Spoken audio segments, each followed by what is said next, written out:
রা যাদের খুব নজর লাগে, ঠিক আছে, বাচ্চা থেকে বয়স্ক পর্যন্ত প্রত্যেকে করতে পারবে, যা ছেলে মেয়ে উভয় করতে পারবে। যাদের খুব নজর লাগে তারা কি করবে, এই যে ভূত চতুর্দশী আসছে, ভূত চতুর্দশীর দিন এরকম একটা কালো কার নেবে, অন্তত এরকম তোমাদের 1 হাত মতন কালো কারটা তোমাদের নিতে হবে, ঠিক আছে। এই কালো কারের মধ্যে তোমরা 6টা গিট দেবে, এবং যখন এটা বাঁধবে, হাতে বাঁধো বা পায়ে বাঁধো, তখন 3টে গিট দেবে, তাহলে মোট হলো 9টা গিট, ঠিক আছে।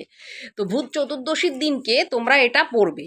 ছেলেরা ডান হাতে বা ডান পায়ে পড়বে, মেয়েরা বাঁ হাতে বা বাম পায়ে পড়বে, এবং এটা 1 বছর পরেই থাকবে, এরকম পড়াই থাকবে। আবার নেক্সট ইয়ারে যখন ভূত চতুর্দশী আসবে তখন আবার চেঞ্জ করবে। তাহলে কি হবে, যে যে নজর লাগার ব্যাপারটা বাচ্চাদের ক্ষেত্রেও থাকে, খুব নজর লেগে যায়, বড়দের ক্ষেত্রেও থাকে, খুব নজর লাগে। তো এই নজর লাগার জিনিসটা কাটবে, দেখবে হুট করে এরকম নজর লেগে যাবে না। তোমরা এটা প্রত্যেকে করবে, প্রত্যেকে এটাতে তোমরা উপকার পাবে।